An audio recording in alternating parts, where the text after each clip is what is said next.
Welcome to Conversations with Big Rich. This is an interview-style podcast. These interviewed are all involved in the off-road industry. Being involved, like all of my guests are, is a lifestyle, not just a job. I talk to past, present, and future legends, as well as business owners, employees, media, and land use warriors. Men and women who have found their way into this exciting and addictive lifestyle we call off-road. We discuss their personal history, struggles, successes, and reboots. We dive into what drives them to stay active in off-road. We all hope to shed some light on how to find a path into this world that we live and love and call off-road. Whether you're crawling the red rocks of Moab or hauling your toys to the trail, Maxxis has the tires you can trust for performance and durability. 4 wheels or 2. Maxxis tires are the choice of champions because they know that whether for work or play, for fun or competition, Maxxis tires deliver. Choose Maxxis. Tread victoriously. Have you seen 4Low magazine yet? 4Low magazine is a high-quality, well-written, four-wheel drive-focused magazine for the enthusiast market. If you still love the idea of a printed magazine, something to save and read at any time, 4Low is the magazine for you. 4Low cannot be found in stores, but you can have it delivered to your home or place of business. Visit 4lowmagazine.com to order your subscription today. On today's episode of Conversations with Big Rich, I've got Jimmy Lewis. Jimmy is an American motorcycle racer, a 4-time international 6-day enduro gold medalist, Dakar podium finisher, has Baja 1000 and Dubai Rally overalls. He's a teacher of motorcycle skills, Rebelle Rally course director, and might have had something to do with the King of the Motos. He's a podcaster and actually a really funny guy once you get to know him and he'll talk to you. So Jimmy, thank you for coming on board and spending some time talking with us today. Yeah, thanks for having me. I'm really just a washed up motorcycle racer, and some people think I'm kind of an a-hole, but they don't. Maybe they do know me. I don't know. No, I don't. I think I know you fairly well after working. It'll be 8 years this year on the Rebelle. Well, I when I met you, I was doing King of the Motos. Right. You were out there in charge of, I think it was Chocolate Thunder. And correct. I didn't want you to talk to me because if you talked to me there, I was probably doing something wrong. and believe me, that still carries on to this day. Like when we are out on Rebelle doing stuff, I don't want you to have to come talk to me.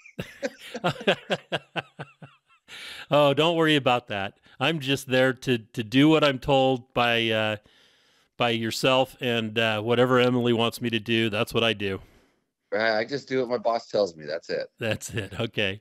So let's start off at the beginning. Where were you born and raised?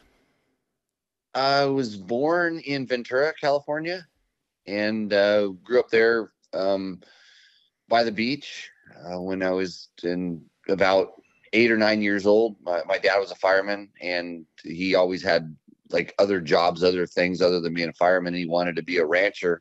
We moved out to Somas, California, and that's when the motorcycle thing started. So yeah, kind of Ventura County, Southern California. Very good. And were you interested in school, or did you just want to be out doing other things?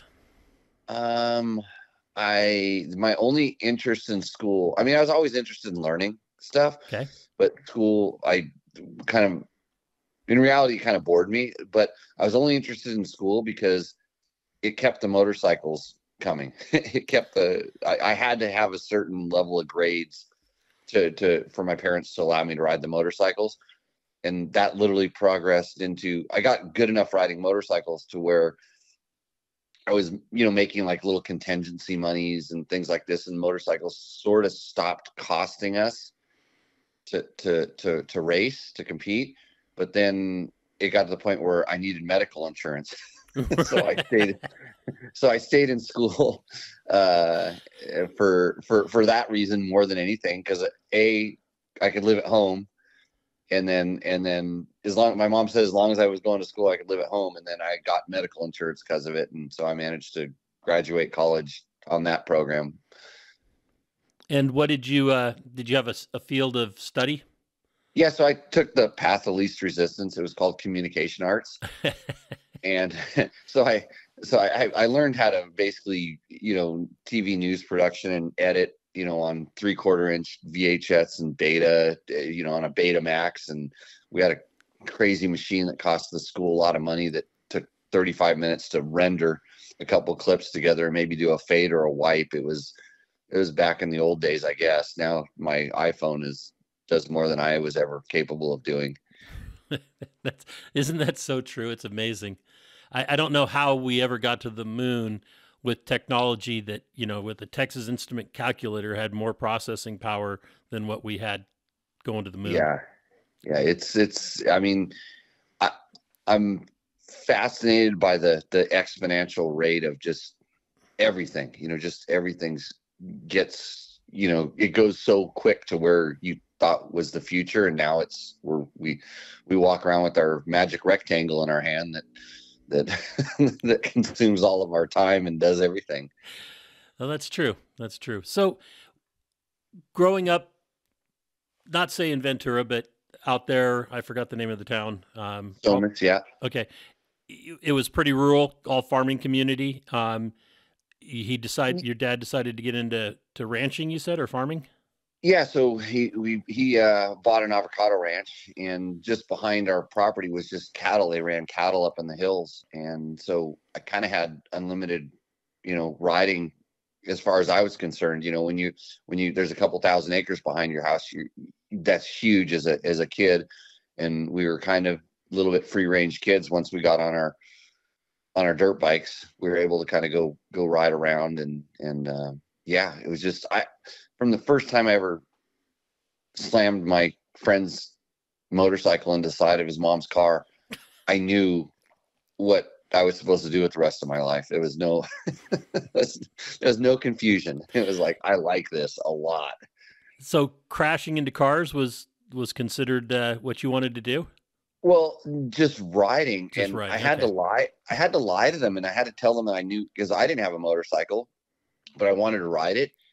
And they're like, do you know how to ride it? I'm like, oh yeah, I knew how to ride it. It's a Honda Mini 50 that has a 3-speed transmission. It's automatic clutch. And you have to lift the shifter up to put it in gear. And I get on it, and I kind of knew that if you turn the throttle, it would go, but I turned the throttle and it didn't go. And I paid attention enough to know that, I have to do something else to put it in gear.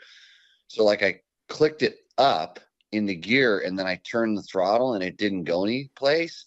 And then when I let my foot down, it went right into the side of the car. and I don't know if I actually crashed or I just deflected off of it or whatever, but like, then I was a motorcycle rider. I was ready to go ride dirt bikes. So how back then, how many hours a day did you get to ride, do you think? After school, I had to do at least 30 minutes of work when I got home from school. So I'd literally get off the bus and I'd run up. Our driveway was a half mile long. I'd run up the driveway. I'd pretend to work for 30 minutes. Like, it was whether raking leaves or pulling, we're on a ranch, so there's all kinds of stuff to do, pulling weeds or doing stuff. But yeah, I rode until it got dark, literally you couldn't see anymore. Or like on the weekends and stuff, I got 1 tank of gas, and on a little Honda XR80, that's a lot of riding. So, right. Yeah, we do. And it was just, in the beginning, it was just trail riding, just for fun. Just, we'd make little tracks up in the canyon behind the house and on the hills, and just, I'd see pictures in the magazines and I'd say, hey, I want to do that, so we'd see a guy going around a berm with his leg out and dirt coming up. So we'd go out with the shovels and build a berm and, do a berm shot, and like, yeah, look at us, So is that how you learn to ride, is just by experimenting? Pretty much in the beginning, for sure. My dad had at one time he had a Montesa, and he would ride me around on the back, but he really wasn't a motorcycle guy at all. It was just something, I think, knowing him, he was a fireman, somehow he finagled a deal on this bike, and it was just something he did once in a while. And I knew, even when I was just a kid riding around in the back, I'm like, I like this, but it wasn't until I was riding that I did that. But I think you just kind of learn by doing at that point. He didn't really give us any classic instruction on stuff. And but we, from doing it so much, we actually kind of got pretty good, me and my brother, and kind of progressed. And, then we wanted to race. That was a whole nother hurdle that my mom wasn't really ready for, but, that was kind of where we went. And how did you overcome that obstacle of mom? I think my grades started going down, and then I said, if I get better grades, can I race? So, I don't know if I manipulated it or not, but it worked. It ended up working out. I mean, we'd gone out to Indian Dunes, which was, it was about an hour away from our house, and we'd gone there and watched races, and we'd been out riding where we'd go up to like Gorman, California, which was a OHV park, still is. And we'd go out there, and there'd be kids that had racing numbers on their bikes. And I guess they raced, and my dad had talked to them. So we knew a little bit about it. And it was like, yeah, we're going to go try to do this. And it ended up working. So then what was the first race that you were in?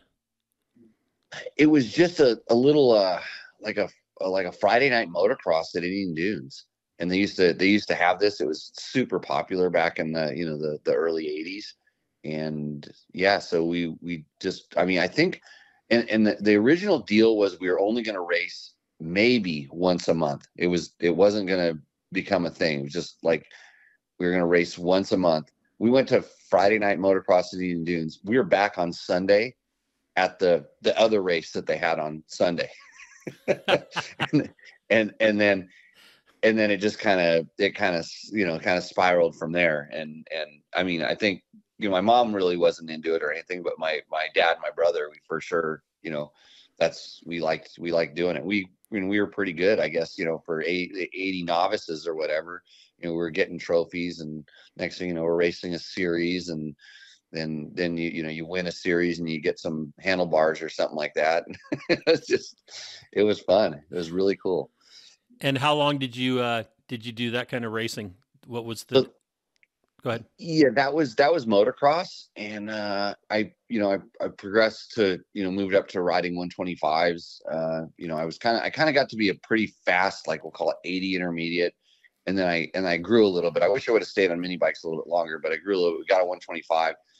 And then started doing series, like they had the Trans-Cal series and the Golden State series, which were kind of big regional series that at the end you could win a motorcycle or win a Pioneer stereo for your truck. And we were going to these races, and I ended up winning a stereo and a motorcycle. And, they had contingency money, that you'd get $250 for winning the 125 novice class. And I'm doing the 125 intermediate class, and same sort of things. I kind of became what would be considered like a professional intermediate. So it's like you're getting groomed to go race professional.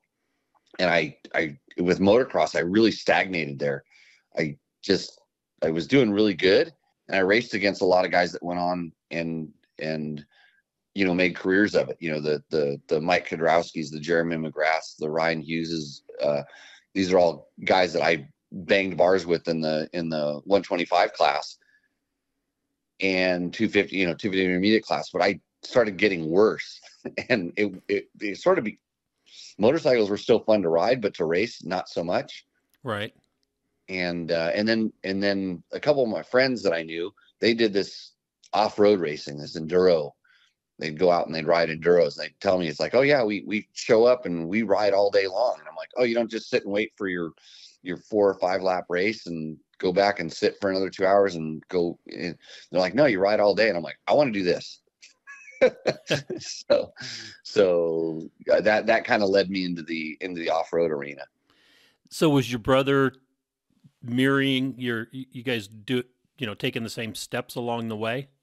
He started doing more, high school sports and kind of got out of it really. Okay. And so it was sort of me and my dad going to all the motocross races and stuff at that time. And so he was on a different path. All right. And once you got into the enduro racing, where was your first enduro?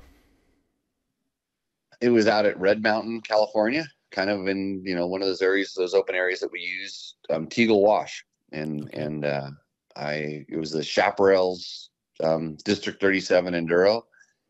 And I had an XR200. So it was just I couldn't, at the time, my motocross bikes were motocross bikes. But I had this XR200 that I don't even know how we got it or acquired it, but it was like, oh, this is an off-road bike. I'll take this.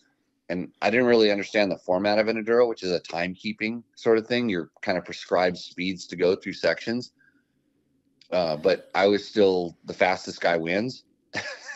Right. So I won. I got more points than anybody, but you don't really want points. I just took off and hauled ass, had a great time, and then it was like, I want to figure out how to do like this, like, this kind of racing or whatever it was. It was like, I got to ride a lot and it didn't cost that much. You're only entering like one race and you go out and you ride. Didn't even have to pay to get in. You just parked, unloaded your truck, went over to signups, and it was game on. So I quickly, educated myself on how to ride an enduro, how to time keep. Went to another race, and I think because I learned how to do it and I had the speed to be able to go fast when I needed to, I ended up, I think, winning my second enduro that I ever rode. So It was pretty cool. The Leaping Lizard enduro in Ballinger Canyon. Okay. I've been to Ballinger Canyon. Just was up there last year. Yeah. So back then that area was probably 5 times as big, the area that they had to work with and stuff. It was, crazy how even then it was like, a lot of these areas were kind of limited where we can go, but now you see how limited a lot of the places are. It's amazing. I'm really blessed to be able to race some of the places I got to race and ride and all these things. Yeah, I would imagine. That's one of the things that drives me nuts is when, you have an open area that's, say, state controlled or even BLM, and for you to have the open area, then they have to give like a certain amount or equal amount to environmental protection groups so that they can, restore. Even though you're not riding in all the areas outside of that area, they take the riding areas and cut them down in size. They did that at Prairie City. Yeah, I mean, if you saw the footprint, the size of Prairie City, how big of an area it is and how much is used as quote buffer zones and all that stuff. And I understand the reasons we need this, but it's I like, I got pretty involved in a lot of the land use stuff as I, became more educated about it. And it's a tough uphill battle. And I mean, California, as strange as it sounds, has done a pretty good job of being able to have, these open areas. In fact, I just raced at the Hangtown Motocross Classic, the national. I got invited to an invitational race, and so I just raced there last week. And I don't want to call it racing. What I do now, it's sort of like more of a show pony. I'm just riding around. You don't have to wear like a unicorn outfit or something. No. I just, I know how to dress the part, and I still know how to operate the motorcycle at a decent level. So they let me go out. It was half kids, and then kind of half of us were old, washed up guys that they said, hey, yeah, come out and ride. We were riding 125 2-stroke, so it was cool. The crowd loved it. It was sort of an intermission thing. But I mean, it's like when you get, for me, like I said, I still get that excitement that I get, I get to go ride and especially around a prep national motocross track. That's like you get to ride on the best course, on the best day. I still love doing it. I'm stoked when I get those invitations. So How old were you when you did your first enduro? I would say 18, 17. Okay. No, yeah, about 17, I guess. All right. And then from the enduros there at Red Mountain, what was the progression? So when I realized how much I liked it, and then I'm like, I want to do this. It was like, how can you race and make money, or or how can you be a sponsored rider at this? And so I started just paying attention to a little more. I was just all motocross, focused on motocross. And then it was like, oh, there's this whole off-road world that I didn't know anything about. But I saw things like the International 6 Days Enduro, which was and this is what I thought: 6 days of trail riding with a motocross race at the end. Okay, that's perfect. I stumbled across this thing called Paris to Dakar, where like they were riding from Paris, France to Dakar, Senegal, Africa. I'm like, that seems like a good ride to go on. Oh, the racing, yeah, I want to do that too. And so I put these little nuggets in my head, and I'm like, I'm just gonna figure out how I can do these. And luckily, at the same time, I had run into some guys who were from all the motocross racing I did. I knew a lot of the guys that were doing the photo modeling in the magazines and that quote test riding for different magazines, Dirt Bike Magazine, and at the time Dirt Rider had sort of just started up, all these different things. So I would try to hang around with these guys and go do the stuff that some of especially the guys that were getting the pictures in the magazines. I want to be one of them. But back in the day, you kind of had to work at it. You had to know how to ride the bike and make the bike do all the crazy stuff you see in the photos. But it's a real protected group. They're like, you're not going to get to ride in front of the camera if you're going to knock one of your buddies off that doesn't get his picture in the magazine. And so I was kind of, dabbling in all these different things. Like, how can I call this motorcycle riding a job? And through changing a lot of tires and cleaning a lot of air filters for the magazine guys, the guys that were the editors of the magazines, I finally got a chance to, ride in front of the camera, have the photographer shoot photos of me. And since I'd watched it and studied what these guys are doing for so long, I knew what to do, and I was good at it right away. And then the photographers kind of wanted to work with me because I'd make their job easier, and then maybe wash the bike when I was done. So, which most of these guys just hop off the bike and just, okay, here's the bike, I'm going to go back to doing whatever I was doing.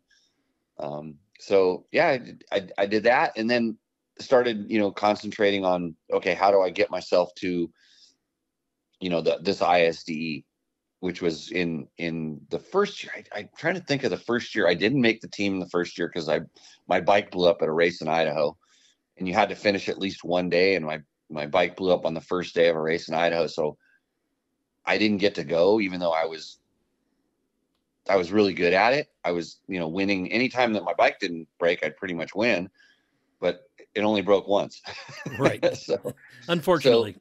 Yeah. And it was actually probably a good thing, because literally through doing some of this magazine stuff, I did a test with Dirt Rider magazine down in Mexico, and I met a guy named Al Baker.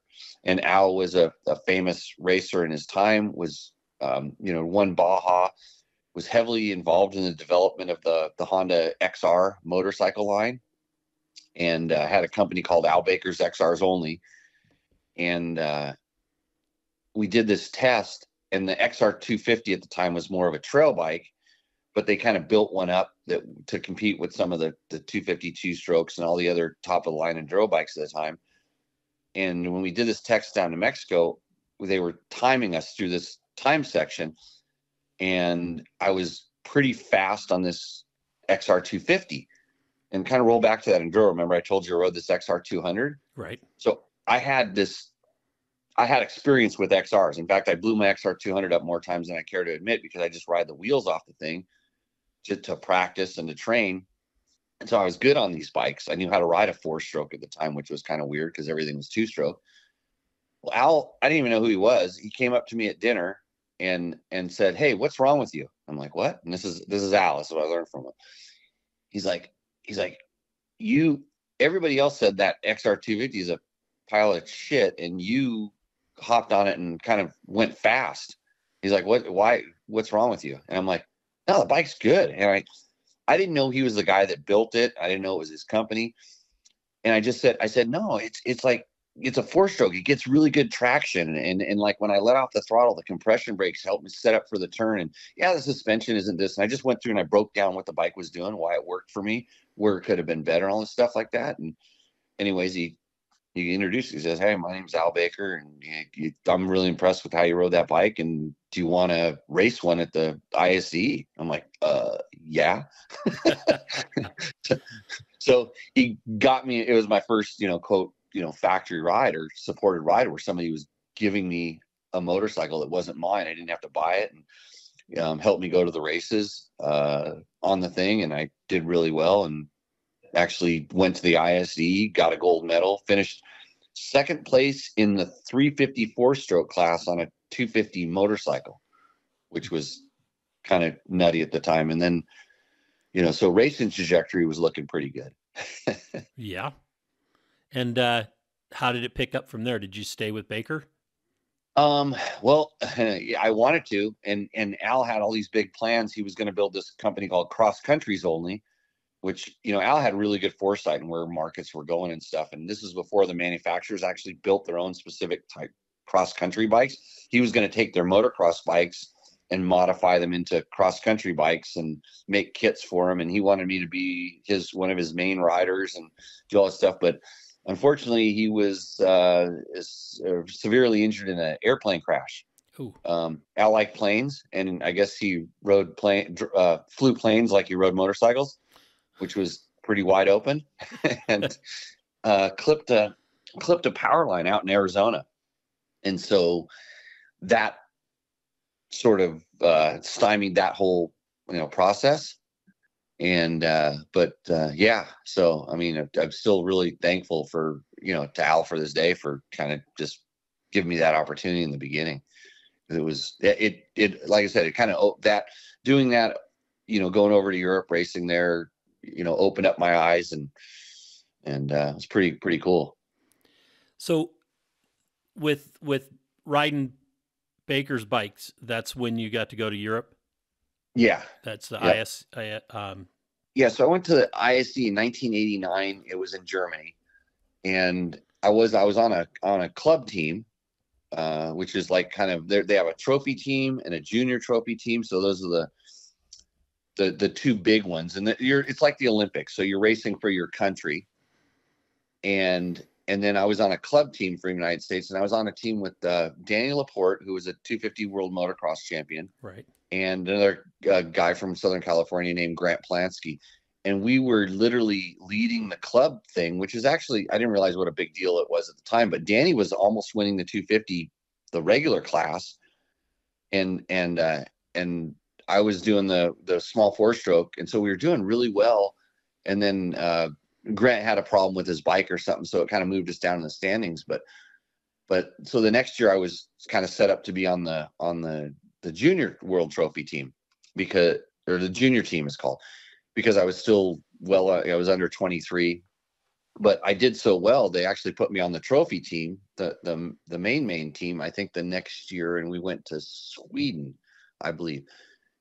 And back racing in the States, I got a factory ride from KTM, which was a kind of a little unknown. They were known, but it was kind of a risky move to race a KTM out in the desert. Everybody was riding Hondas and Kawasaki's, and Huskies were at the time. Husqvarnas were this is Swedish Husqvarnas were kind of slowing down a little bit. They weren't as popular, but everybody was hopping on these Japanese brands. And there's this little Austrian brand, and they offered me essentially a factory ride, because I was mostly riding Yamahas at the time.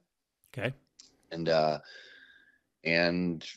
yeah, that turned out really good, because especially if I wanted to go over and race in Europe, now I have a really good connection to be able to get bikes and do stuff over there. And so that kind of led to the I guess that phase of my racing was mostly I was racing in the American desert racing stuff in the kind of the Western United States. So National Hare and Hounds. I was winning the 125 national championship in that. I think I just started dabbling and going to Baja, and I rode a 125 down there with a good friend of mine, Tim Morton, who runs a company called Baja Bound. They do motorcycle tours and UTV tours down there now. He's been there forever. And it was just like it was wide open. I had the opportunity to kind of be able to go where I wanted to. I just had to sort of, at this time I was still in school, I had to convince my professors in school that I was actually in school. Because I would manage to get the work done. I just wasn't there that much. And so it was a really cool time. I was really enjoying what I was doing. Basically living in my box van, traveling around the country here, going to ISD qualifier races and national enduros and national hare and hounds, and it was like living the dream. And how long did that last? How many? I mean, you were. It says you were a 4-time international 6-day enduro gold medalist. How many? Yes. So, how many times did you race that? So I only did it 4 times. I kind of so I went back, got a gold medal in Sweden, was on the trophy team, but our team didn't do that well. The next year they decided, hey, we're going to build the best junior team, because they noticed all of our fast guys were young. And they said, let's not try to win the main trophy. Let's try to win the junior world championship, which we actually did the next year in, it was still called Czechoslovakia back then. So in 91, I was on the junior team. We did that, won some, championships in the States. I was actually making okay money racing motorcycles. Plus I was doing a ton of photo modeling for the magazines, and I was getting jobs doing running footage for manufacturers, for brochures and stuff. So somehow I was, and I think I graduated college somehow during this time period. And then it was like, hey, I can make a living, being a full-time motorcycle racer. I was doing okay. And I didn't even get kicked out of the house, because I was working on my own bikes and doing my own mechanicing for the most part. So I was also fixing the tractors at my dad's ranch and keeping everything running, so they couldn't kick me out, because if they kicked me out, everything broke down. so now I was able to stay at home. I was paying a lot for medical insurance. That was my biggest expense, besides maybe fuel, for driving around places where we were going. But yeah, that was all going really good until, I'm trying to think, in 92, KTM went bankrupt. Oh. Yeah. So the company I was racing for went bankrupt. I was teamed up with Danny Hamill at the time, and I started doing the Baja races with, Danny Hamill, who was a legend. And so we were doing okay there. He would have done a lot better if I wasn't his teammate, though. Because I was about, I don't know, I wasn't the fastest on the 500s and stuff on the big bikes, but my job was just to get the bike back to him. Right. Hop on, ride this section, and just bring it back. And I did what I could. But KTM sort of went bankrupt. I kind of got a real hand-me-down kind of Kawasaki ride. It wasn't very good at the time. And then I had a pretty good foot injury, smashed my foot up that year. And so I was kind of things weren't going great. And I still really wanted to ride motorcycles and race motorcycles. And a friend of mine that was the off-road editor at Cycle World magazine, Ron Greiwe, I used to test ride for him all the time. And he basically came to me at a hare and hound in Utah and said, hey, you want my job? Really? And he basically sold me on it. I knew, he got more brand new dirt bikes than I did. He was getting a regular paycheck. He could kind of do, it was like, that sounds like a better deal than racing. Cause at the time, as much as I kind of liked racing, I feel like I'd sort of plateaued a little bit, and I didn't want to hang it out. I didn't want to get hurt anymore. And so I'm like, how can I support this bad habit? And sure enough, I went in and gave myself a job interview. Went in and told my soon-to-be boss that I was, going to be his new off-road editor. And it started a 12-year stint at Cycle World magazine testing dirt bikes. And did you give up racing at that point, or did you continue racing as well? I gave it up on a professional level. I mean, I still would race. I'd go race pro or, the highest level at the classes I would take. But now I would take a brand new magazine test bike and go out and race that. And still do. I think I ended up winning another national championship in the Hare and Hounds on the 125 class while I was at the magazine. But it was sort of, that wasn't really my job anymore. So I could just pick and choose the fun races that I wanted to do. But I was still getting to ride a fair amount. I mean, it was a real job. I mean, I was supposed to be there 9 to 5, like a regular person. but I managed to, make sure, I got to go, I got to ride every brand new dirt bike that came out, and, was still doing kind of all the same things without the pressure. Way less money. This is for sure. But it was, again, I just, supporting the bad habit. Right. And so when in your career did you start racing, or did you finally fulfill that dream of going to Dakar? So I'd done the 6-day thing, and when I was at 6 days, it was like the guys with the best bikes and the best looking team and gear and stuff. They weren't the fastest enduro riders. They were these Dakar riders, and so that was always in my head. And, at that time, you'd get a VHS tape about the Paris to Dakar. You'd see something. It was usually a picture of a guy flying off of a dune on a BMW with the highlight reel that you see about Dakar. But I'm like, I still, and want to do this. And it was this rally racing. And Franco Acerbis, it's a plastic company from Italy. Franco Acerbis decided to do this thing called the Nevada Rally. And he built a 6 or 7 day with the help of Casey Folks, loop around Nevada. And it was this map book navigation style thing.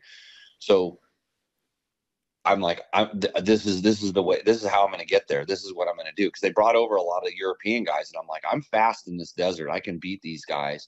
And then maybe it'll give me the opportunity to be able to go. So it's at the magazine. Kawasaki had this new KLR or KLX 650. It was their new XR Honda killer bike they were going to do. So I built one of those up, showed up at Nevada Rally. I'm going to smoke everybody, and basically just kept smoking my clutch on that bike. I didn't know the capabilities of, basically overcooked the motor a little bit. And so I would do really well while the bike was working, but I didn't finish. Okay. They kind of helped me finish because, they wanted a good story out of it. So they allowed me a lot of leeway and re-impounding the bike and, putting the bike in the truck when it shouldn't have been in a truck. But I rallied my way to a finish, and I was kind of really disappointed. But what happened that year is for the magazine, I got to ride a couple of Yamaha France's Dakar bikes. One was a single cylinder that they were thinking about bringing a version of it to the United States. And then I got to ride stuff on Peter Hansel's twin cylinder, 850 factory rally bike.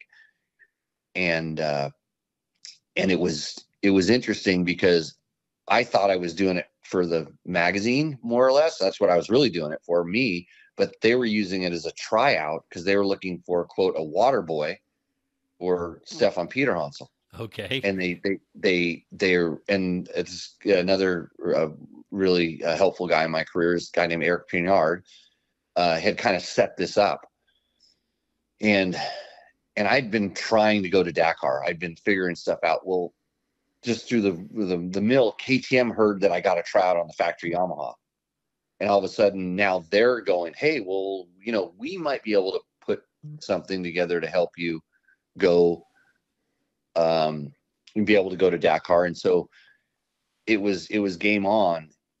And so it took a little while because there was another year, another Nevada Rally that I finished third overall in. I should have won that one, but dumb Jimmy won a stage by like 8 minutes, which means you should win the rally now. You just go into management mode.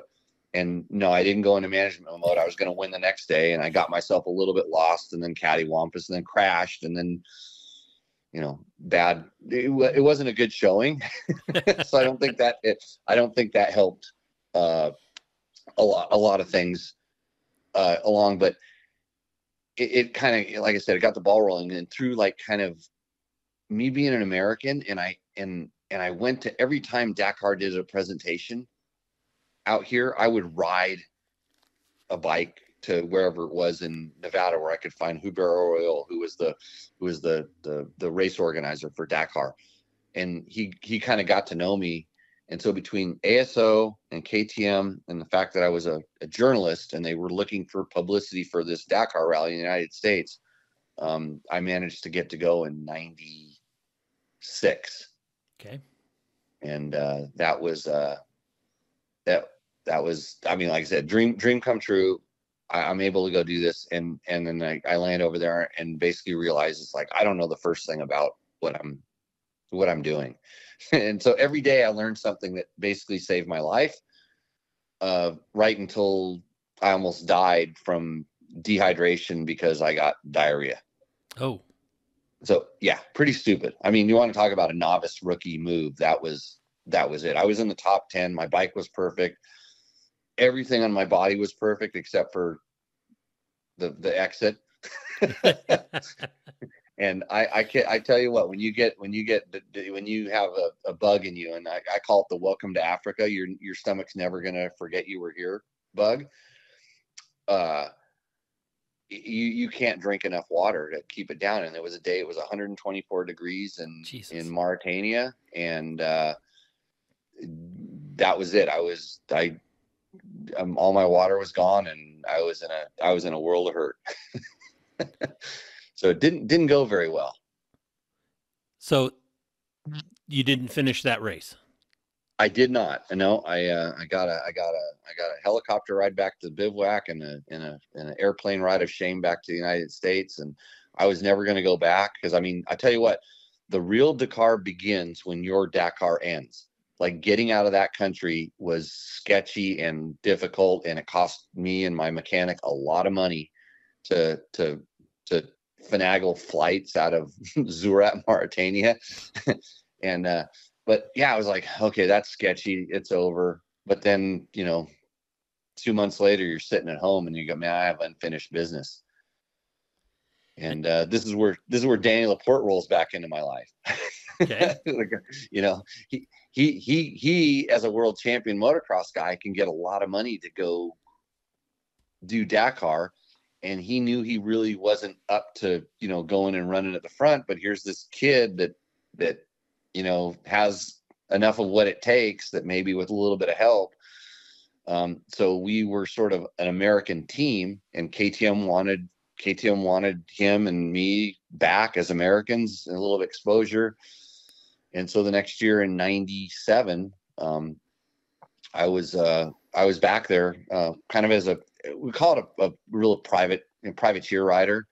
Danny had a factory bike, but we shared a mechanic, and I had a kind of the production bike that you could get. And ended up this year I did my research. I was way better on a lot of things. I learned a lot the first year and managed to get fourth overall, first single cylinder. So the bikes in front of me are all twin cylinders. I was the highest placing KTM rider, even though I beat all their factory riders because most of them didn't finish. And I was like, okay. And I was still a magazine editor. Like, I had luckily, because the story was so good the year before, they said, yeah, you can go back because it makes a good story, even though you're going to be gone for a month. Right. And and I threw a podium away. I had a big crash, and it was, again, my fault, just getting a little bit too wound up in the moment. I won a stage. I won my first stage in the Dakar Rally. And the next day I had a big crash because my front moose was dead. And the crash was because the moose was dead, but I knew it, and I shouldn't have been riding the way I was riding. I should have been given I should have had a new tire, but my tire budget only called for a new tire moose every other day on the front. And they actually had a new wheel fitted on my bike, but one of the factory guys, we'll rename him nameless now, but the guy I didn't care for very much, and he didn't care for me, especially since I was beating him, made them, because it was essentially a wheel out of their budget, like their team, even though they were just sitting there because all the guys were out. Like, I couldn't have that wheel. So I took it back off and put my old one back on. And Wow.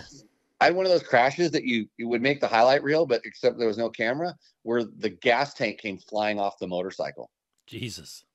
Yeah. And luckily it was kind of close to the finish. So I was able to pour all the gas out of the side tank into the back, or out of the gas that was left in the front tank into the side tank and run into the finish but that cost me a podium. So again, stupidity, but I learned a lesson or two. So was that factory rider that will remain nameless, was he a European? Oh, French guy. Yeah. Yeah, that makes sense. Dang French. Yeah.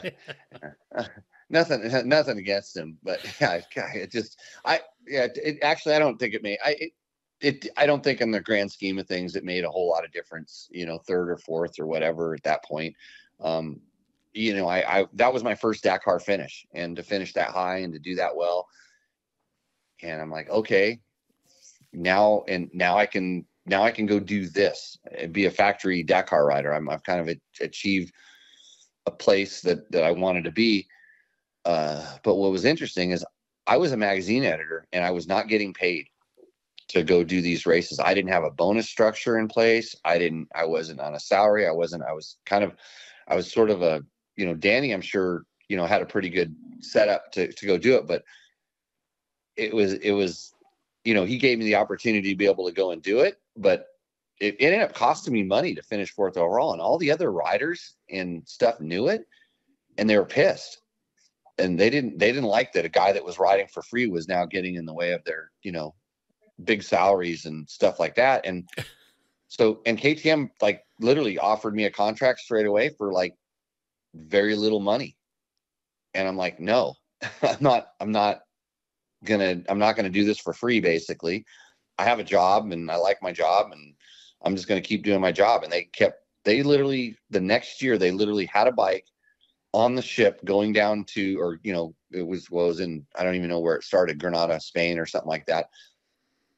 They had the entry form all filled out. I hadn't signed it or done anything. I didn't sign a contract. And at the last minute, they called and said, "Hey, what are you doing?" I'm like, "You need to put some zeros on that contract, or I'm not showing up." And I didn't show up. I didn't go. Well, of course, they called a panic, like, "Do you know another American rider that you can send over here? Because we've made all these deals." And I'm like, "Well, yeah, I knew a guy." So I didn't go. Did you give the other guy the opportunity? Yeah. Okay. Yeah. American guy, a good friend of mine, Paul Krause, got to go be a Dakar factory rider. You got my factory bike.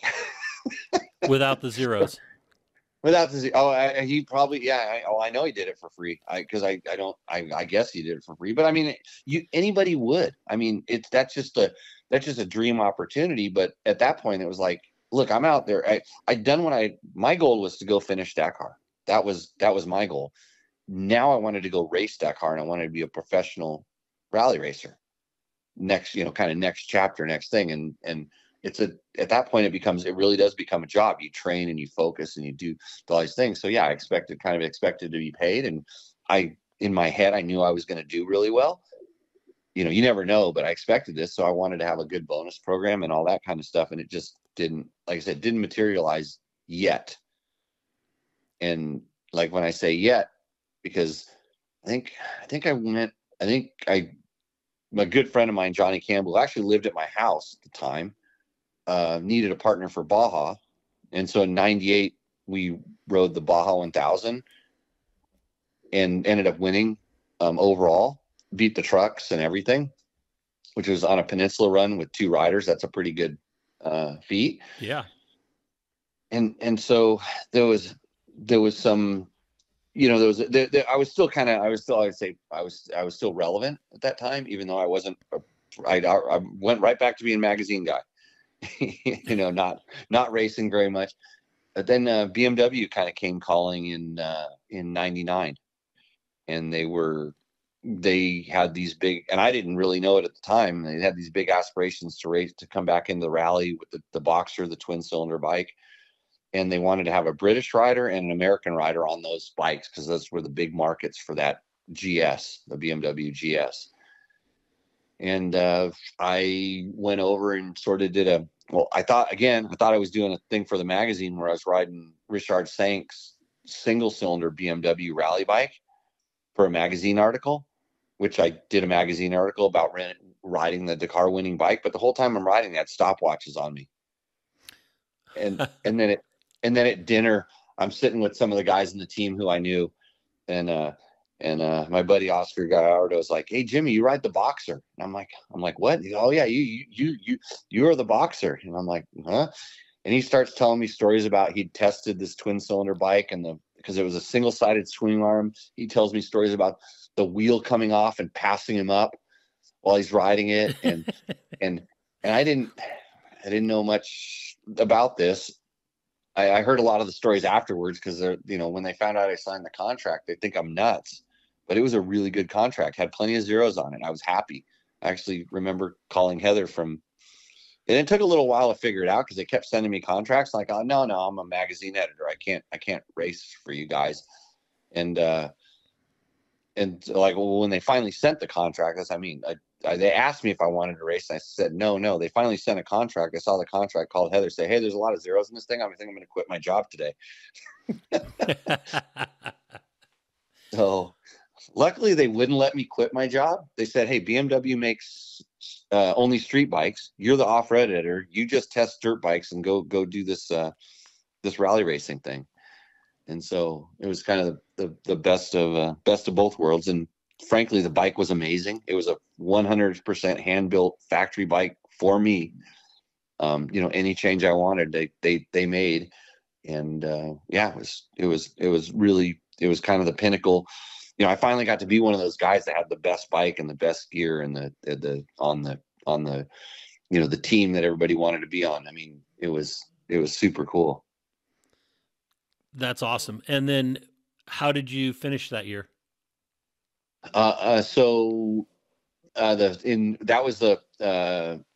call it Paris, Dakar, Cairo. And that was the year that the rally got interrupted by terrorism and stuff. Oh, geez. I ended up finishing third overall.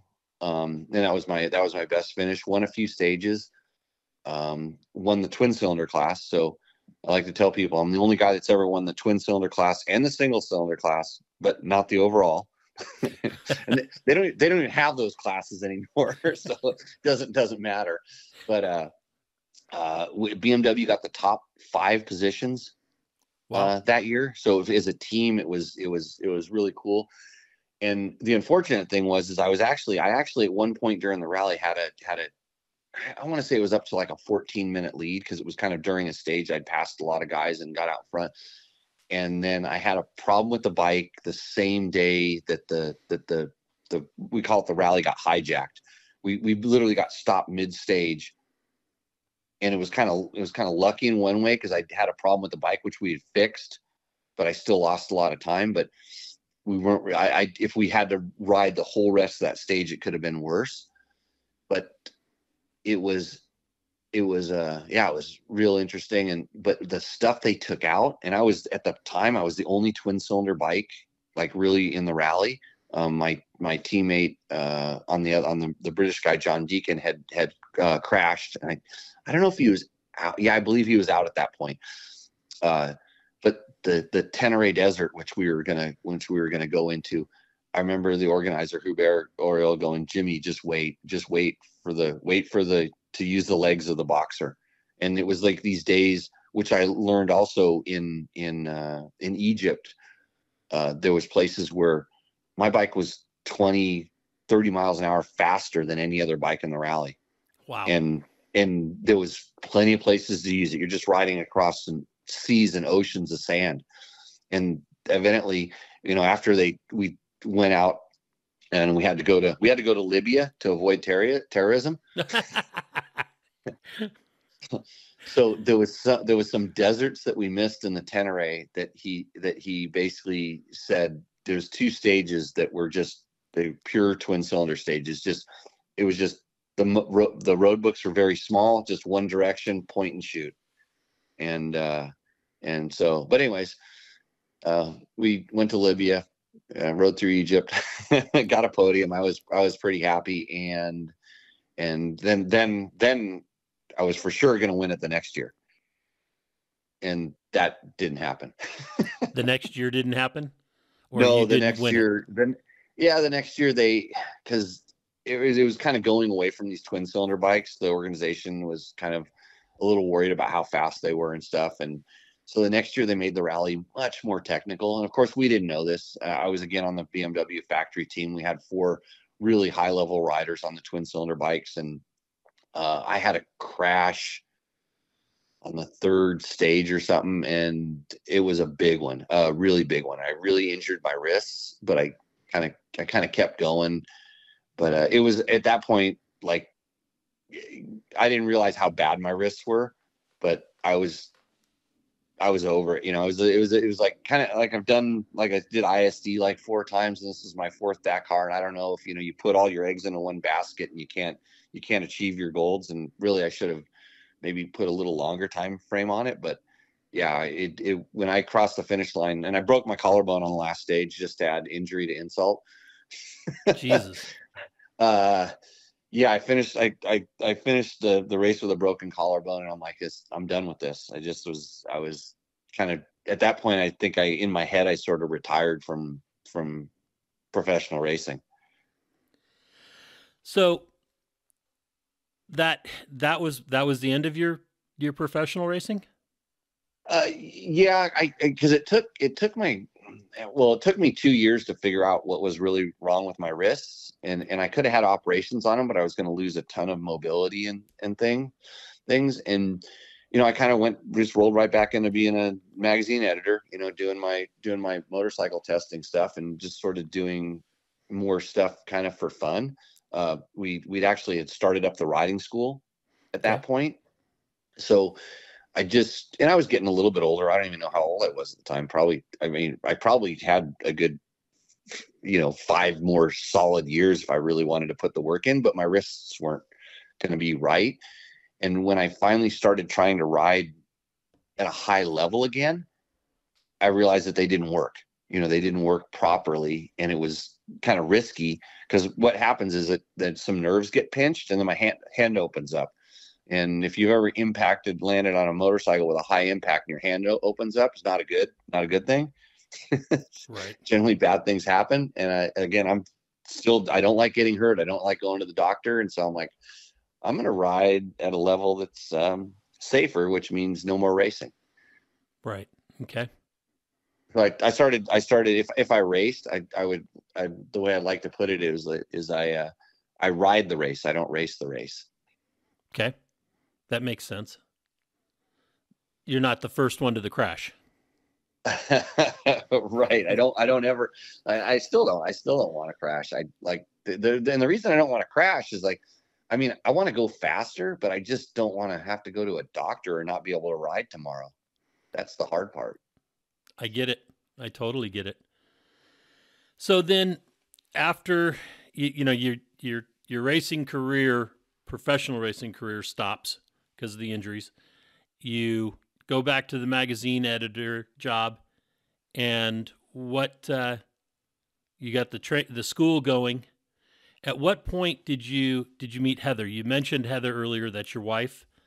Yeah. So my wife, Heather, I met her when I was, got to be careful about statute of limitations on this one and stuff, but she was pretty young. But we were just kind of buddies. We used to, her dad was a desert racer, Ned, rest his soul. Yes. And she was always out kind of hanging around. And I used to hang around with some crazy people in the desert. These guys like having great bonfires, loud music, blowing things up, doing all the crazy stuff. And I just happened to be, I wasn't part of it. I was just really close to it. Unless like my motorcycle's jumping through the fire, but then that was me. But Heather was always kind of around. Her and a couple of her little friends would hang around, and we used to just go trail riding a lot. We'd go putt trail riding a lot, and she lived up by, in Wrightwood, California, up by Mountain High, which is a ski resort. And I used to like to go skiing and snowboarding and different things. So we'd pick up a Heather and we'd go over there. We were just hanging out a lot. And so I don't know, because I asked her how long we've been together just yesterday, because I forgot. And she said something like 33 years. So it was early on in my, my desert racing. I had number 1 plate. So I was like a cool guy, and she'll get really pissed off when I say she was a racer chaser. but she wasn't anything like that. She could literally care less. And the funny thing is, the most of the time when we were racing, when I was doing this kind of the desert racing all the time, she was always there. Sometimes she'd race. She had a number, I think, I don't remember what her lowest number plate was, a 3, W3. But she was racing on and off. But everybody thought we were brother and sister, because just the way we would hang out and bicker at each other. But she would take care of like a lot of this. She would make sure my goggles were right and my pit stops were on point. She would help out with my dad a lot to make sure that everything was kind of in order. And she just enjoyed the whole scene of racing, enjoyed the people. Still to this day she does. She's still, she doesn't want to race anymore. She still rides at a pretty high level. But I think we've been married like 25 years, 24 years. But we were dating for we practiced for 10 years before that. Nice. Okay. Well, make sure you got it right. Yeah. Well, I have to ask. Lucky I asked this yesterday. So then let's jump forward a bit. Well, how many times did you race Baja with Johnny? That was you said 98. Only I did it in 96 and 98 with Johnny on the factory Honda, and it was basically because he was sort of short a partner, or one of the guys in his team, one of his guys would get hurt, and he's like, "Hey Jimmy, can you ride the 1,000?" I'm like, yeah. And every one of my things has some sort of weird magazine thing. We were riding XR600. We were supposed to ride the brand new XR650 that nobody had seen yet. And I knew they were developing it, and it might have been on the start line. We knew pretty quick it wasn't going to be on the start line in 96. In 98, I literally didn't know what he was going to ride up on. I'd never seen the bike, but Johnny told me it was good. He goes, "Hey, we may race this in Baja. That would be the premiere of the bike." And he showed up, and it was the same old XR600. I'm like, okay, hop on and ride it. Bike's a bike. And so there was that. So I did Baja a couple times. And I'd done it a few times earlier on a 125, and then a couple races with Danny Hamill back in the early 90s. But actually I went back. I forgot about this. I went back with a BMW. We helped develop this BMW HP2, and BMW wanted to win Baja, which I told them from the get-go, "You're ridiculous. This bike will never do it." It wasn't the right thing. But they had a pretty good budget to go down and race a twin-cylinder bike in Baja, so I did that for a few tours also. Yeah. And it never won? Stuff I forgot. The bike didn't win? No. We finished on the very first year in a prototype. We finished a peninsula run. We had 4 riders on the team, and then I think I did it once. We did a couple 500s and a couple of 1000s on it, and the bike was actually really, really good. But everybody was going to these smaller, lighter 450cc bikes. The trucks were getting bigger tires. They were digging bigger holes and hoop-de-doos, and you can't go fast on a 400-pound motorcycle, through those kind of bumps like you can on a lightweight, 300-pound motorcycle. Right. Makes sense. So yeah. But yeah, I was kind of, doing magazine stuff, doing schools. I'm always wanting to, and I think I actually moved at that point. I moved from Cycle World right around this time. I moved from Cycle World magazine, where I had this really cushy off-road editor job where I had to do 1 page in the magazine, to Dirt Rider magazine. The editor-in-chief position came up at that magazine, and they kind of recruited me to do that, and which was a big honor, but I had no idea what I was jumping into, as far as running a whole ship myself. Right.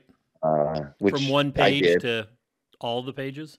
Yeah, making 1 sure page they get done to all the pages. Every spot of ink that that went onto that thing from the binding to the to the last page. I somehow had to have my fingers in on it and making sure it was getting done, and that was a whole new, like I said, a whole new thing. We're really cool though. I mean, because we assembled a team there at the magazine, and for a while there we were, we're the world's largest dirt bike magazine. We were killing it, and this is when digital was just really getting rolling. We had one of those websites. and luckily I had some younger guys working for me that were into these things called MySpace and the Facebook thing they got through their college, and so we were kind of early adapters on a lot of those things. But the company that I worked for, whichever alphabet soup company was buying and selling us at the time, because that was the whole publishing was really changing at the time. They didn't really have a grasp on it, and unfortunately they started killing their cash cow and started selling advertising that was worth way more for pennies on the dollar, because they didn't understand it, and they didn't understand where digital content and things were going. Neither did I, but I just understood our audience. I knew who I was talking to. I was a dirt bike rider and a gearhead and loved this thing. And it too from your people. Right. We know our people, guys that look at spreadsheets and wear suit and ties, and their aspiration is to sit in the corner office on a building in Wilshire Boulevard. He's not going to go get his fingers greasy, greasing a shock linkage or something like that. He has no aspirations that. He just looks at the numbers, and those two things didn't line up very well with digital at the time, I think. Right. And so, yeah, that's where my sort of business career. And so when I started seeing all this stuff happen, that's when I started thinking about things like King of the Motos, or how do I take my riding school to the next level, or what other skills do I have that I can. I mean, I still had the editorial skills, and hence I found Dirt Bike Test, which was and to prove you that I don't know what I'm doing, that thing, we've been doing it for 15 years now. It hasn't lost a cent, but it hasn't made any money either. Right. Break even is okay. Yeah, it's better than most people. Most people go upside down, doing these kind of things. Yes. But yeah, I mean, just I built the motorcycle race that I wanted to compete in with the King of the Motos. It was one of those things where and you have to ask Dave Cole, which you'll get Dave Cole's side of the story. He told me, he called me and asked me if I wanted to put on this race, and I blew him off. But then, literally the day I was leaving my office job at Dirt Rider, when I was relieved of that position, I called him and said, "Hey, I want to put on this crazy motorcycle race." and he told me no. And then 45 minutes later, literally I was one off ramp away from where I needed to get off to meet him. He called me back and said, "Hey, we're going to do this." And that was kind of how that whole King of the Motos thing was born. And how did you meet Dave? At Shannon Welch's house. Okay. Someplace in Riverside. Like I said, I called him and said, I have this crazy idea, because I rode my motorcycle across Johnson Valley and ran into Hammertown probably the year before. And I thought it was a military operation, because they were just setting it up and whatever. And it was close to the military base. I didn't know what it was. A couple of my friends told me about this crazy thing they do with these cars. And I'm like, they drive cars up there? So Spooner's Canyon. Right. I promise you, I'm the first person to put a vehicle through that canyon. It was a YZ125 when I was 17 years old. I used to go ride those stupid canyons on my motorcycles. And I remember running into Jeeps, and they were literally just Jeeps old Willys like things that guys from some of those clubs were, winching up these canyons and blowing up rocks and, filling up holes and trying to get there.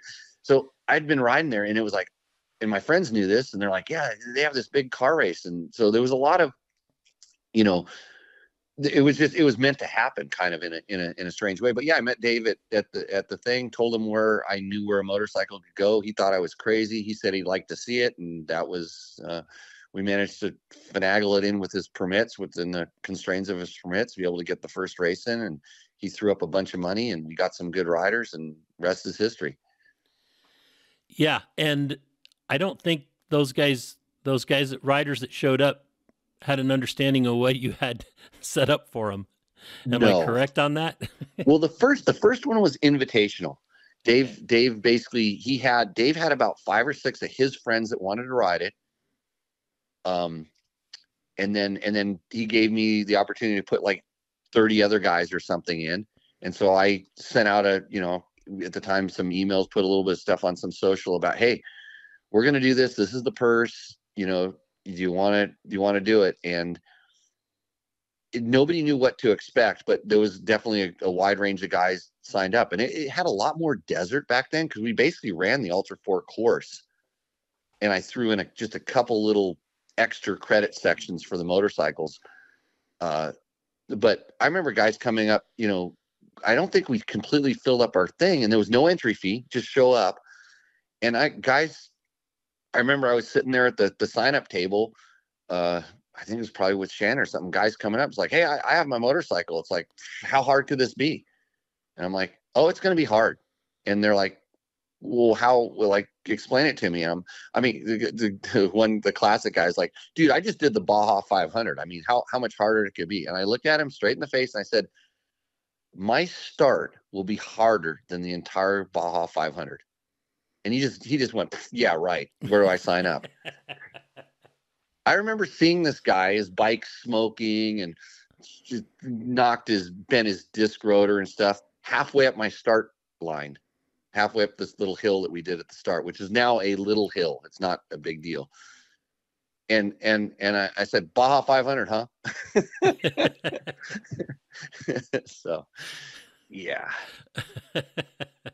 And I had, so in my non-racing end of my racing career, my thing was going over to Europe and to places to ride, the Gilles Zolay Classic, the Erzberg Rodeo, the Roof of Africa. I got the opportunities to go and do these races that I loved, because, some of them would have high speed, fast stuff. Like Roof of Africa was like the one, because it was like you'd race a Baja 500, but they'd throw extreme enduro sections. It is very much like what King of the Hammers is to cars, fast, but gnarly.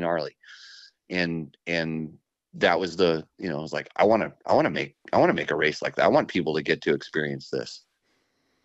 And you did. Yeah. And then the best part is when I quit. I mean, I didn't quit. I retired. No, I finished. That's what I told Dave. I told him I'm finished. I finished the year that, and I'll sit at the promoter of Extreme Enduro's table, and I'll sit there at the head of the table, and I'll go, yep, I had a race where we had one finisher, because this is Extreme Enduro. It's real easy to make a race where a lot of people finish, and it's real easy to make a race that nobody finishes, but it's really hard to have a race. And I lucked into it, in all honesty. Well, I don't believe in luck, but I worked my way, hard work, to get to have a one where I had one finisher, and I said, well, that's it, throwing the hat in. How many starters were there in that race with one finisher? Do you remember? I think, close to 100. Wow. Yeah. That's some gnarly attrition rate. Yeah. And, we learned how to kind of shape the race to make it progressively get harder and harder, and all these things. And it was interesting, because we mixed a lot of navigation, and we had, they were all on GPS navigation, which that comes from my rally background, which you don't really get to use GPS, but you're navigating. Right. And it was like I said, it was a really fun time. I destroyed a lot of motorcycles setting that course up. I learned a lot about where my skill level was, which was not very good.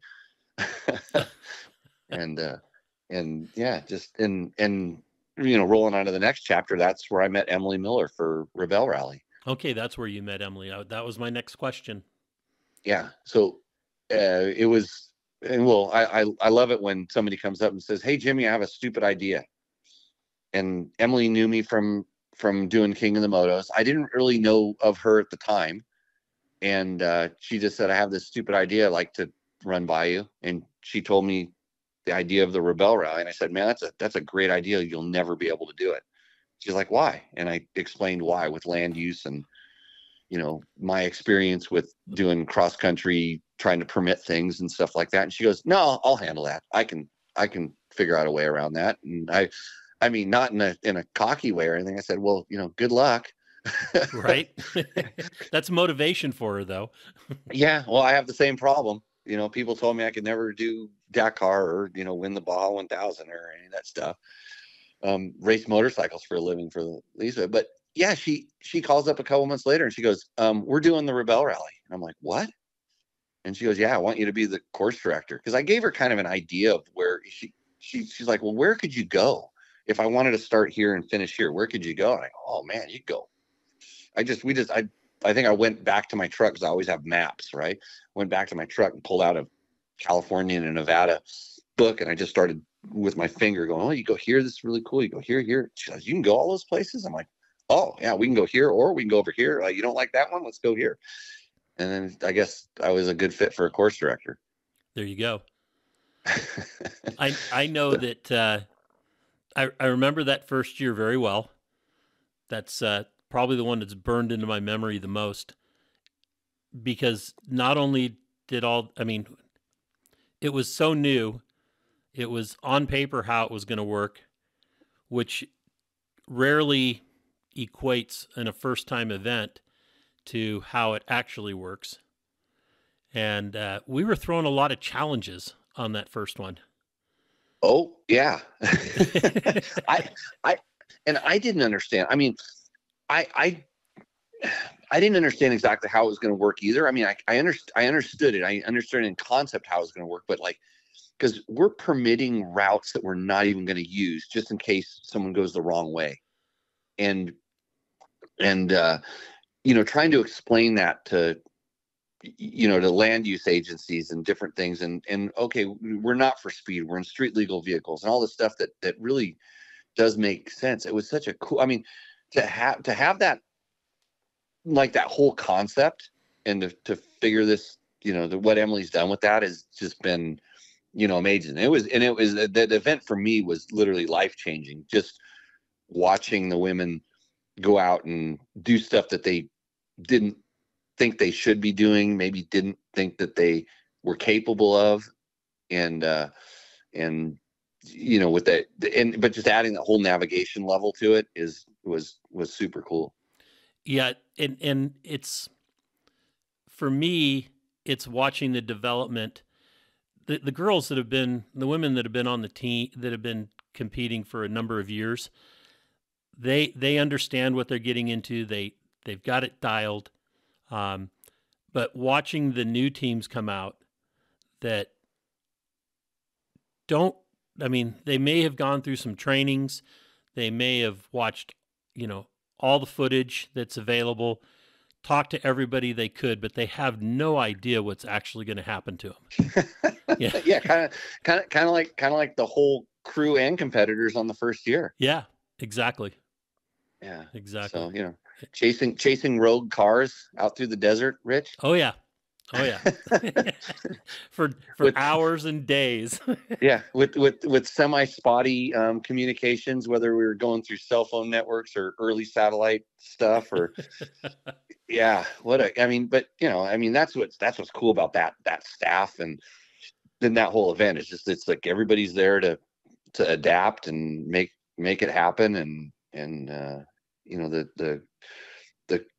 the combination of just how deep you get, beat down in doing that, and then the highs that you have when I just remember there was one of the first years just kind of sitting out at this remote area, where there was a black checkpoint. And for those that aren't familiar, a black checkpoint, it means there's nothing there. They're gonna triangulate or use distances and the maps and stuff to figure out the spot. They take the tracker that's their scoring device, and they walk out into the desert, and you see them say a small prayer and push the tracker, and it sends a signal up. And at that point, what the tracker does is it shows them the lat long that they're at, which was what they're trying to get at. And then they look at the number, and you see them realize that they got a bullseye on it. They nailed it. And you see the emotion and the satisfaction that, you see it's like, well, I hope I got this right, because nobody knew how this is going to work. And you watch teams like they're out in the middle of the desert jumping up and down, it's celebrating. It's like, cool. Exactly. And the things that they go through, that the ladies go through to do this event, the amount of stress, the lack of sleep, because they're going from super early in the morning. The cowbell starts at 5, is it? I think it is. Yep. And most of the staff is up by then. And we're getting ready to go do what we have to do for the day. And, those ladies are out there, going through that until dark, some of them, and yep. sometimes after dark, even a couple hours after dark. And then, then they've got to put it all together, get past their disappointments, and then you throw in weather, and then you throw in, getting camping. Lost. Hey, but then you throw in really good food. Yes. Insane food. You also throw in that there's no mansplaining going on. Correct. There's zero to none mansplaining. Heather likes to bring that up to me. They get to figure it out on their own terms, which is awesome. I mean, it's funny because, and you probably realize it because you've been on the event. I realize it now too. But like, just my impulse to go in and help, and it's really I want to help, but then it becomes mansplaining. Right. And the Rebelle has taught me so much about just take a step back and let it happen. And if for safety, I'll jump in. This is what we do on the Rebelle. The only time we actually interfere in any way is for safety. When we True. see something that's like, okay, that's dangerous, stop. And like the use times. of a high lift. Yeah, it's either some of the mechanical techniques that were used for the tire changing things, or I've seen some cars get pretty cattywampus on the course. Yes. Trying to run something that may have been above the vehicle's capabilities or the driver's capabilities, and it doesn't matter whether it's a man or a woman at the wheel. That I've True. seen dudes do just as many stupid things, but what a cool learning experience and proving stuff to yourself, and even like I'm in charge of the course on the ground. Like, where does it go from? How do we get from point A to point B and stuff like that? But the whole time I'm thinking globally about like how much challenges can we deliver with this course, and then at the same time I want to have beautiful scenery and places that are fun to drive as well as places that are not fun to drive. You got to get your vehicle through this, so. Right. Awesome. Yeah. I mean, and kudos to Emily for coming up with that whole concept and then assembling what a good team that I get to work with. I mean, like I said, I didn't want to talk to you, Rich, because if you were going to talk to me, I was doing something wrong. And I'm like, oh, cool. Rich is going to be here, and if something goes wrong, he can handle it. And then I met Shelly, who can handle everything. Yeah, well, my right-hand woman, right? Yep, there you go. It's like Jimmy's screwing up again. No, Shelly will fix it. No, it's not that you're screwing up. You got enough to do. It's just like she's your rally support out there. That's all. Yeah. I mean, it's like like with Chris Wu with his, planning and oversight, and I mean between just the fact that when I have a shortcoming or anything, if even stuff starts to falter, a little bit, even with Heather, Heather's on our staff also, my wife, that she's kind of communicates to the media drivers, where to go. So she's like a little Jimmy whisperer. She understands when's the right time to talk to me about things and when's not. And man, what an awesome staff we have of course workers and just people that know how to get stuff done without any drama. True. Very true. And everybody out there is a problem solver. That's the great thing, is that there's nobody out there that'll just sit there and go, well, I don't know what to do. Yeah. If something comes up, they just figure it out and get it done. Yeah. Yeah. Or they're not back the next year. True. It's hard to stay on that staff. I keep asking Emily when I'm going to get clipped. It's all right. So do I.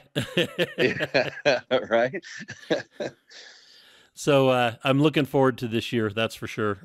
Shelly and I went to a training out at Ridgecrest a week and a half ago, and it was very enlightening. Doing the navigational skill part that I hadn't done any orienteering in a long time. It was a lot different than what I used to, what I did as a scout, but the basics were there, so that was pretty good. Shelly learned how to read terrain from the map to the terrain. To be able to look at the map and say, okay, this is where we're at based on what's around us.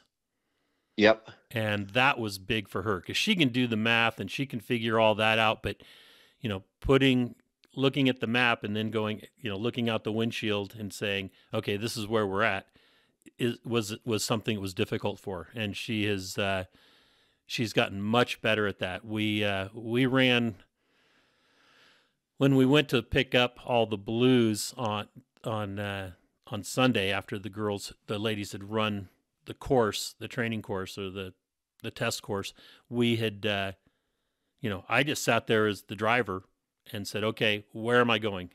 How far? Oh, she finally got to tell you where to go. Oh, she does that all the time anyway. Trust me.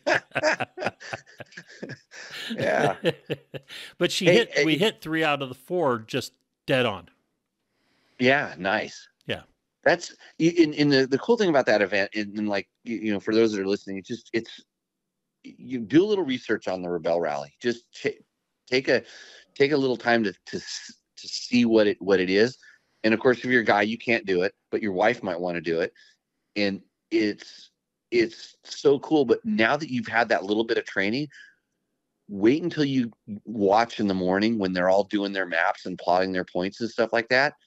When you have this little understanding and then you watch the level that they take it to, like some of the shortcuts they've learned as far as, plotting it out on the maps. And then when you start watching them drive and you see them pull over and they do something, and now you're starting to understand, from the training, why they're doing what they're doing, getting out, reading the terrain or sighting some things in, or, okay, here's a point where we have to start measuring our distance on the odometer so we know when we get to that spot that's the right spot.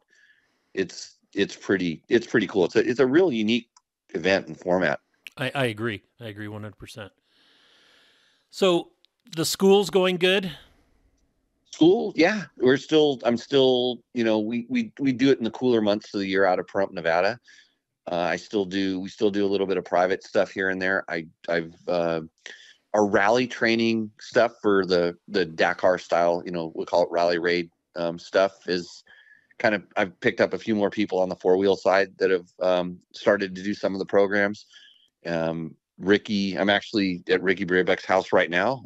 We're just goofing off at the river this weekend, but we're getting ready to start, basically we'll call it boot camping for Dakar, because it's like the Tour de France. There's one bicycle race in the world, and if there's one rally, it's Dakar, and he wants to go back and win that thing again. So we're gonna hunker down and get some training done. Awesome, because when he did win, was it 2 years ago? In 2020, I believe. 2020. Or is it 2019? 2019. You helped train him that year as well. I've been working with him for 4 to 5 years before that. Oh, wow. Excellent. I mean, it takes a long time. And then this is the thing is like people want to just come and they want to put in their 45 minutes of training and go dominate. And this is, that doesn't happen anymore. I mean, any sort of level of whether it's sports or motorsports or things like that. And there's people that have been training for a long time, and whether it's just by, doing, or, and I think this is what's changing now, is there are people that are doing very specific training for certain types of tasks. Correct. And so if you're just going to kind of roll into it, let's just say you're naturally talented or you have a really big budget and you think that you can just kind of roll that into winning. Well, there's somebody that has the same budget and the same level of talent that also trained and Puts worked in the work. really hard. Yep. and worked with someone that knows what they're doing. Not that I knew what I was doing when we started, because I'm not even aware. Ricky said something last night. He was telling me a technique that he uses, a thing that he does. And I'm like, I didn't even know you did that. Like, but it's all a reflection on some of the things that we worked on. Because basically the level he's at, he comes back and says, hey, we need to work on this. They've changed this style of navigation, or I think I can be faster at these guys than doing this. And everybody at his level, they're all training, they're all doing different kinds of things. And we're just trying to stay, in 2019, we were just one step ahead of everybody else. And I think they realized that real quick and then started trying to figure out what we were doing. So we're just the same thing, trying to stay one step ahead on the training. So, and then that it's also anticipating what they're going to do with the rally. Right. Where, and then now I think they're so on the fundamentals and stuff like that. I think now it becomes more about strategy. It's almost like, Formula One, there's like tire strategy, and that's going to determine everything. It may look like these guys are racing around the track, but they're actually managing tires. And right. I think in rally right now, it's this point where everybody's so good at doing they all can ride fast. They all have really good bikes. Most of them can navigate pretty good. It's just like, what position do you want to finish? Because you don't want to lead out. You don't want to be what we call opening the stage, because you're going to lose X amount of time. And now they're giving the guys that open the stage bonus time for clearing CPs early. So they're trying to make it into more of a race, but it's kind of I don't call it that much of we get frustrated when the race is to finish fourth every day. Right. And then win. not very exciting, but yeah. Right. It's not about how many stage wins you get unless you get them all. Yeah, it's usually win stage one day, finish way back the next, win the next day. And so you're leapfrogging, but then you lose so much time on the days that you don't win that you can't make that up. And so a lot of it's just jockeying for this position. And I don't know. The organization is really working on trying to make it better, and everybody's trying to figure out the game. Cool. So what's on the future for you? So I'm going up to Washington to do some trainings up at the Tour Tech Rally, which is a adventure bike riding rally sort of thing. Actually, I think Emily's up there doing an overland event, orienteering up in the same place in Plain, Washington. Then I kind of start doing a lot of adventure bike trail bike riding back and forth between Nevada and Idaho and Washington and Montana during the summer, learning new places. But then we're also going to go in full speed into Rebelle Rally, going out, verifying the courses, figuring out where we're going to put the CPs, all that kind of stuff. So that's generally my summer. Excellent. Any long range plans? No, I have no idea what I'm doing. Depends on what jobs I get fired from and which ones I get hired from. Like I said, I think I'm still on for Rebelle. I don't know, maybe you too, Rich. We're on for Rebelle. That's October, and then after that, that's when schools start up again. So I'm my own boss at that point. Perfect. And we'll be just diving in with Dakar stuff, I suppose. Excellent. Well, Jimmy, I want to say thank you so much for coming on and sharing your life and your history with us. And I I hope you enjoy the river today. It's kind of boring because it only goes one place. You can't really get out of it, and it goes kind of like one direction. I like a little more variety, but it is nice when it's hot to go out and to spin around on a watercraft or goof around in a boat. There you go. But hey, yeah, and I'll tell anybody if anybody wants to let me drive their car for about 10 or 15 minutes, I like doing that. There you go. I know you have a lot of cars. I want to go riding in one of those one of the rock crawlers. The We Rock stuff that you guys used to do. Right. I'd like to see what that's like. I had luckily, Dave Cole gave me the opportunity to drive the Legends car at the Hammers one year, and which now led me into, like, Heather and I go out in the UTV all the time, and I've used every side of my UTV, not just the 4 tires that touch the ground. Top and bottom sides, front and yeah, rear. I've used the sides, and I've done most of the Hammers trails in my UTV. Everybody's like pretty amazed, especially some of the guys I met, like a lot of the 4-wheel drive guys that they're like, "You took it where?" I'm like, yeah, it wasn't easy. But I still like doing that. I every once in a while, I just don't like racing. I like driving. Right.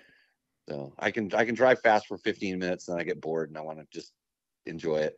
We'll have to see what we can do. I know that there's a couple of guys at the Hammers that have property that they race and they rock crawl, and like Cody Wagner and a couple others, and so we'll have to see what we can what we can do. Yeah, I'm fascinated by what they do with those cars, and just I'd like to see what it feels like and see what it and watch someone that's really good. Like, I got a chance to ride with a couple of guys, out there, and learn so much about it's a skill. It's like what these guys are doing in those cars is ridiculous. But then you watch the techniques that don't even make sense to a motorcycle guy. Some of the things they do with those cars. It's cool. Well, one of the guys out there that's friends with Cody is Craig Allen, and he's always got extra cars and stuff. I'll see what I can do, put something together for you. Cool. All right, Rich. Well, thanks for having me on, and we'll see you soon. Okay, Jimmy. You take care. Bye, Heather. All right. Have fun. Okay. See you. Bye. Well, that's another episode of Conversations with Big Rich.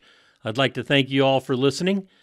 If you could do us a favor and leave us a review on any podcast service that you happen to be listening on, or send us an email or a text message or a Facebook message, and let me know any ideas that you have, or if there's anybody that you have that you think would be a great guest, please forward the contact information to me so that we can try to get them on. And always remember, live life to the fullest. Enjoying life is a must. Follow your dreams and live life with all the gusto you can. Thank you.